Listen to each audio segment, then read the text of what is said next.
Hola, buenas tardes. Gracias por la presentación, Antonio. Yo creo que no me merezco los elogios que has hecho de mí. Gracias al Ayuntamiento porque nos han invitado a colaborar con ellos. Quizá podíamos haber colaborado de una manera más intensa, más comprometida. En esto, bueno, pues yo personalmente entono un poco el mea culpa, ¿no?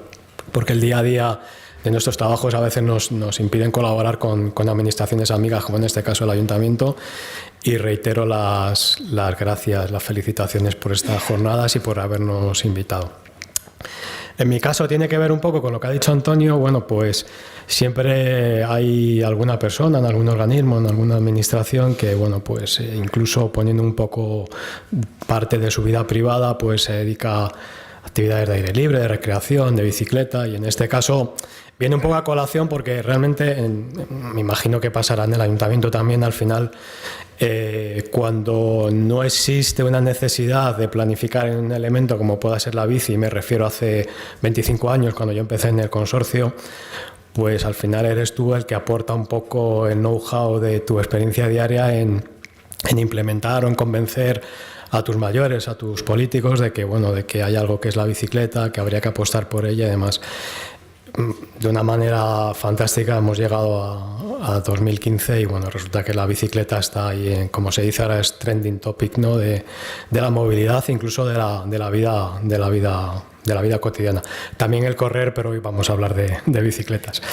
Bueno, pues el título de mi ponencia es Intermodalidad y bicicleta. La intermodalidad es un concepto que quizá haya gente aquí, pues por ejemplo pienso en Carlos Cristóbal, que es un poco mi maestro, que pueda tener mucha más experiencia en definir lo que es la intermodalidad, pero bueno, básicamente es que en una red de transportes tan completa como la de Madrid, en un entorno tan pequeño,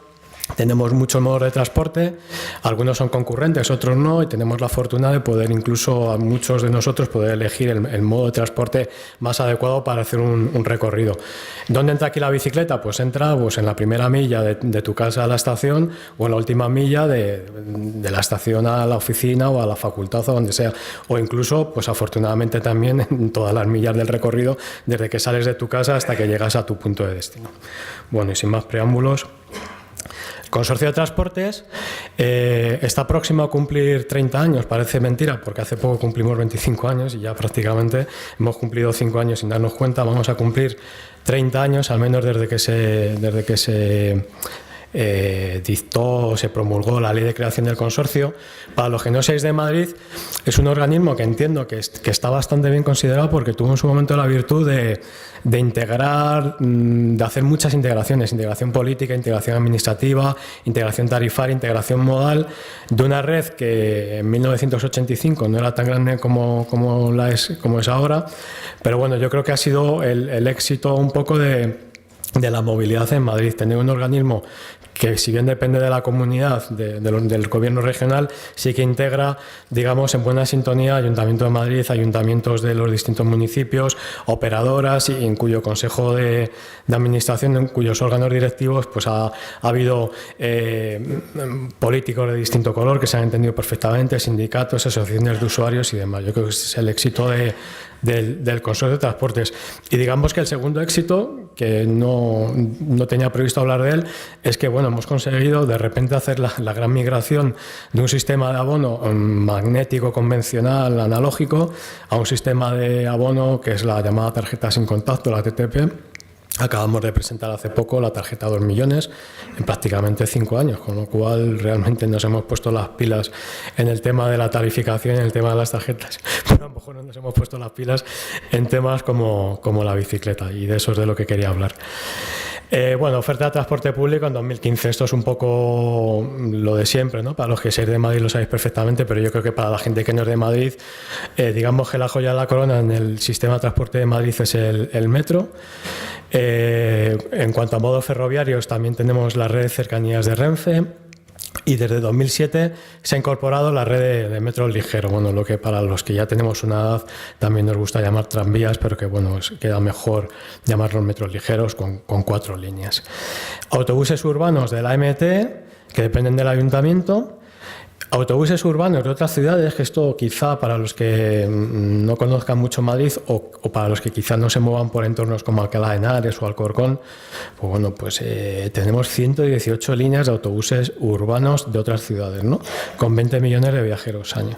Y autobuses interurbanos, que bueno, los conoceréis aunque solamente sea por verlos por las carreteras, que son estos autobuses de color verde, son casi 30 operadoras privadas y están todas integradas desde el punto de vista administrativo bajo el mandato del consorcio. Pues también suman 179 millones de viajeros. Prácticamente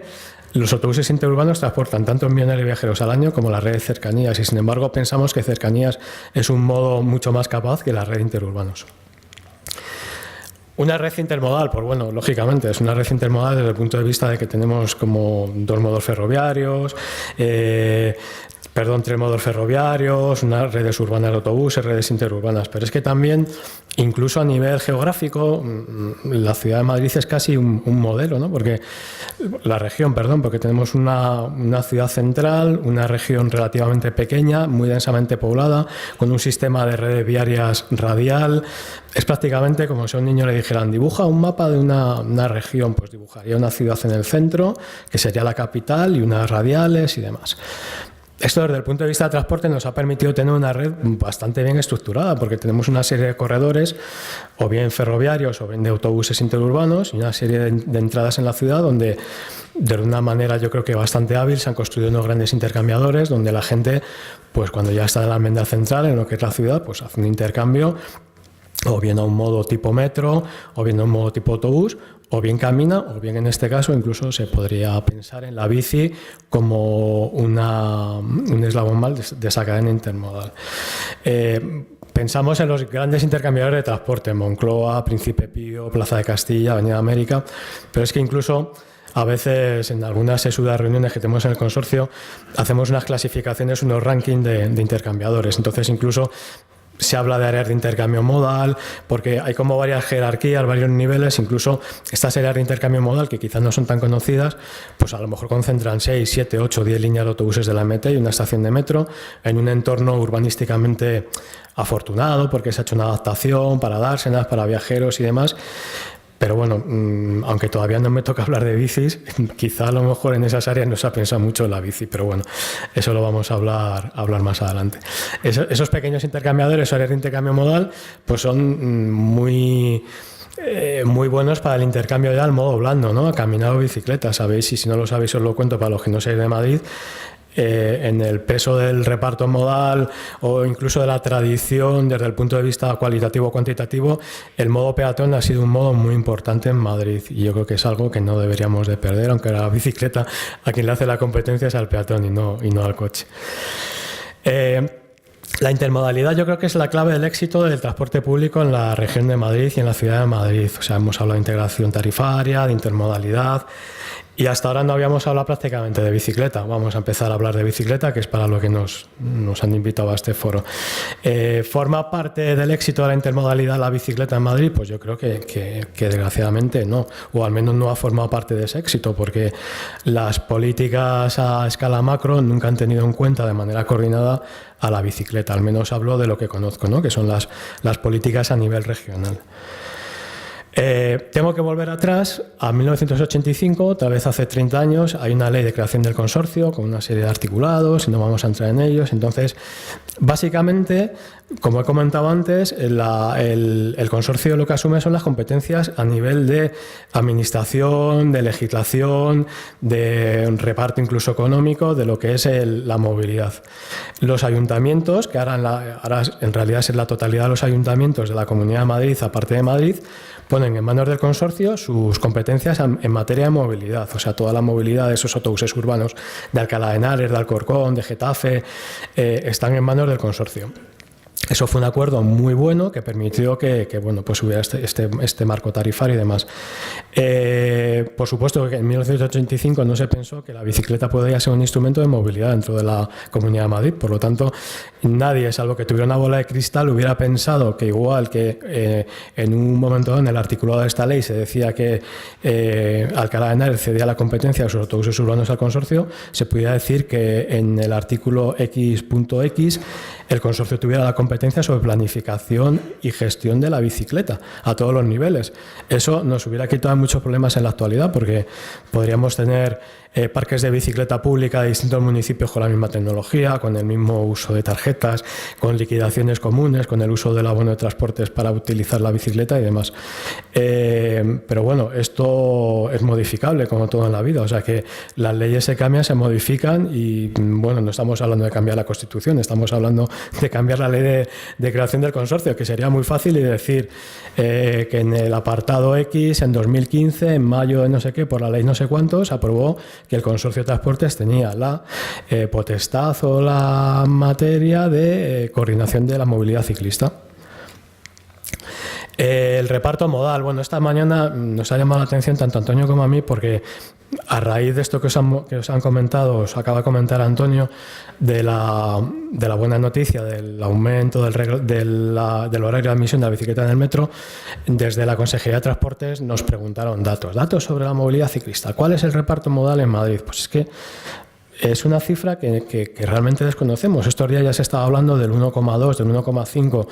del peso de la bicicleta en el reparto modal como transporte de Madrid, pero nos ha sorprendido, por ejemplo, que el compañero de Barcelona decía que en Barcelona era 1,6, con lo cual no puede ser que una ciudad que tiene tanta movilidad ciclista como Barcelona tenga el 1,6 y en Madrid ya estemos hablando del 1,2. Nosotros pensamos que bueno, hemos pasado de un 0,1 probablemente a un 0,5 o a un 1%, y es un aumento tremendo, ¿no? Es una cifra que para Madrid empieza a ser una clave de un éxito, pero que es un éxito que se debe apuntar a políticas como la que ha hecho el Ayuntamiento de Madrid, del sistema bici pública, y a la propia moda o a la propia tendencia de la gente que está empezando a utilizar la bicicleta, no a una política planificada de promoción de la bicicleta, lamentablemente, al menos desde el punto de vista del gobierno regional. La reglamentación del acceso de bicicletas al transporte público, aparte del cambio legislativo que ha presentado nuestro consejero esta mañana, que se aplica a partir de abril, es dispar. O sea, no hay una premisa básica de favorecer a la bicicleta, sea el modo que sea, sino que hay casi tantos reglamentos de admisión de la bicicleta al transporte público como operadoras. Parece que la vanguardia en este caso la está llevando a cabo Metro, sin embargo Cercanías, quizá de una manera más discreta, si me permitís la expresión, ha aplicado el barra libre desde hace ya bastante tiempo. O sea, Cercanías tiene líneas con mucha congestión en las que el sentido común del ciclista es el que le manda si puede entrar o no puede entrar en un tren, pero realmente el horario de admisión de bicicletas en Cercanías es total, es full time. Sin embargo, yo creo que no se habla demasiado de qué ocurre con la bicicleta en los autobuses, y no tanto los autobuses de la MT, donde sí que es cierto que se ha llevado a cabo una reglamentación de admisión de bicicletas plegables plegadas. Sabéis que en los autobuses de configuración urbana pues hay una especie de espacio compartido entre personas de movilidad reducida, gente que lleva cochecitos de niño y ciclistas que llevan una bicicleta plegada. Pues eso en la MT se ha llevado a cabo de una manera más o menos acertada. Sin embargo, una red de autobuses, como es la red de autobuses interurbanos, que os recuerdo que viajan 180 millones de viajeros al año, que es directamente responsabilidad del consorcio, no tiene una reglamentación. No hemos sido capaces de decir que lo mismo que vale para un autobús de la MT, que es exactamente igual, es un Cítaro o el modelo que sea, y ese mismo autobús lo tienen las urbanas de Alcalá de Henares o lo tiene un autobús que hace un recorrido urbano en un municipio, ahí no hay ningún tipo de legislación. Entonces el ciclista que sube con su bicicleta plegable para hacer su escala multimodal camino de la estación de Cercanías o haciendo un recorrido urbano en una ciudad, se encuentra con que está al libre arbitrio del conductor. Entonces yo creo que esto sí es importante y es una asignatura pendiente que tiene el consorcio. También es cierto, y me podréis decir, que la configuración de las líneas interurbanas del consorcio es muy relativa, ¿no? Porque hay líneas que hacen recorridos puramente urbanos, líneas que hacen recorridos entre municipios o líneas que hacen recorridos desde Collado Villalba o desde Aranjuez a Madrid, e incluso con autobuses de configuración autocar, con lo cual, ¿qué hacemos con el ciclista que quiere subir su bicicleta? ¿Le dejamos que la meta en el maletero, que la pliegue, que pueda llevar una bicicleta convencional? No lo sabemos, pero yo creo que hasta que no nos sentemos a hablar, y no nos hemos sentado todavía, pues no vamos a saber muy bien qué hacer con la bici en los autobuses interurbanos. Bueno, las conclusiones son un poco lo que os he dicho, o sea que realmente deberíamos de establecer un marco común de ayuda o de discriminación positiva hacia el ciclista,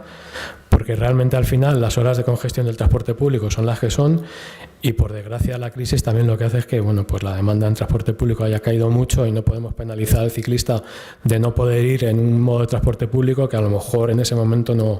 está lleno, ¿no? O otra cosa que comentaba creo que George, pues por ejemplo cosas tan absurdas que un ciclista tenga un problema mecánico con una bicicleta en un barrio tipo San Chinarro que está relativamente lejos del centro, se le rompa la cadena, tenga un problema físico y que no le dejen entrar al metro siendo horario restringido. Yo creo que eso es algo de lógica, ¿no? Pero parece ser que siempre estamos un poco más viendo la restricción que el favorecimiento a las personas. Bueno, como creo que he dado una imagen un poco pesimista de lo que hace el consorcio o de lo que no hace o de lo que podríamos hacer y no hemos hecho, sí que hemos hecho muchas cosas creo que positivas. También es cierto que a lo mejor muchas las conocéis, otros no las conocéis, y para eso os voy a contar, bueno, pues tanto Antonio como Carlos como yo mismo durante muchos años, pues bueno, hemos intentado estar en foros donde se hablaba de movilidad sostenible, y gracias a eso pues bueno, siempre hemos contado con que había organismos que nos llamaban para colaborar con ellos. Voy a empezar de lo más reciente, que es el proyecto Greenways. El proyecto Greenways lo acabamos de terminar en diciembre de 2014 y básicamente ha consistido en que el consorcio, junto a la Fundación de Ferrocarriles Españoles y otras autoridades de transporte europeas, se ha encargado de redactar una guía de buenas prácticas del transporte de la bicicleta en los medios de transporte urbanos. Como el consorcio sí que tiene muy buena relación con EMTA, que es la asociación que reúne a todos los consorcios de transporte de grandes ciudades europeas, se hizo una encuesta y 22 ciudades europeas nos contestaron sobre una serie de preguntas sobre si hay que pagar un billete extra por la bicicleta, en qué condiciones se viaja la bicicleta en autobús, en metro, incluso en medios fluviales y demás. Después de esa encuesta se ha hecho esta pequeña guía que es bastante interesante, está a vuestra disposición en la web del consorcio. Luego otro proyecto de hace 2 años fue el famoso proyecto Bicisur, que pretendía un poco llevar la gran idea esta de las calles tranquilas del Ayuntamiento de Madrid, este proyecto colaborativo, ¿no? En la que la gente colaboraba diciendo cuáles son las rutas más interesantes para ir de un punto a otro, el concepto calles tranquilas, ¿no? Rutas seguras para la bicicleta, pero en el ámbito del Gran Sur metropolitano, o sea, Móstoles, Alcorcón, Fuenlabrada, Getafe, Leganés, y ahí se hizo un mapa colaborativo de rutas y sobre todo su relación con los grandes intercambiadores de transporte público de la zona, sobre todo una línea de metro circular que se llama Metrosur. Eso es un tema que le tengo bastante afecto, pero al final el gran éxito de la bicicleta del consorcio de transportes ha sido el uso recreativo, ¿no? Pues se nos ocurrió una marca o una idea que era la Ruta Verde. Estaciones de Ruta Verde son estaciones de metro o de la red de transporte, no solamente de metro, pero empezamos por metro, que están en enclaves ideales para ir un fin de semana a montar en bicicleta y por supuesto ir en bicicleta en metro para no contribuir a la contaminación. Entonces, bueno, tenemos una serie de 10 o 12 rutas que empiezan incluso desde estaciones de metro ligero para hacer eso, rutas recreativas caminando en bici desde una estación de metro, y esto tiene mucho éxito. Al final la gente, es un proyecto relativamente fácil de llevar a cabo, el roadbook está en la web del consorcio y la gente se descarga el roadbook y en fin de semana se va a conocer el Monte de Boadilla, la Casa de Campo, el Monte del Pilar, el Parque Rey Juan Carlos y demás. Este es un tema muy interesante que también estamos intentando implementar, que es que la tarjeta sin contacto, esta que os he hablado, que ya tenemos 2 millones de usuarios, pueda albergar de alguna manera la opción de poder liberar bicicletas del sistema de bicicleta del Ayuntamiento de Madrid. O sea, no soy un técnico en la materia, pero parece ser que el chip que lleva nuestra tarjeta está usado a lo mejor en un 10%. El 90% restante de la capacidad de ese chip podría servir para muchas cosas, y entre ellas cargar que el sistema de bici pública de Madrid o de Rivas hacia Madrid o de Majadahonda pudiera leer que tú tienes en tu chip de tu tarjeta del consorcio cargado, o sea que eres usuario del sistema. Con lo cual, bueno, pues esa integración que ya tenemos de un descuento en el abono anual, pues se llevaría a cabo de una manera más integral, puesto que ya en una sola tarjeta podríamos tener la posibilidad de usar la bicicleta. Bueno, conclusiones. El consorcio no es un interlocutor ahora mismo sobre la integración de la bicicleta en la red de transporte público, nos gustaría serlo. También es cierto que al final, bueno, en el día a día cada uno nos dedicamos a nuestros quehaceres, pero no hay una comisión o un grupo o un gabinete de decisión en cuanto a cómo podemos mejorar la bicicleta en todos los modos, tanto a bordo como no a bordo, en infraestructuras o en lo que es la planificación en general del transporte. Yo creo que nos hace falta un pelín de apoyo institucional y sobre todo el marco legal de modificación, una posible modificación de la ley de creación del consorcio, de manera que tuviéramos realmente la competencia delegada de planificar en materia ciclista. La bicicleta debería ser una aliada del transporte público en la cadena modal, o sea, y yo creo que en esa línea vamos, ¿no? Pero todavía nos falta mucho. Entonces yo casi que creo que el empujón definitivo sería el cambio legal en las competencias del consorcio para revertir esta situación y poder integrar más la bicicleta. Y nada más, muchas gracias.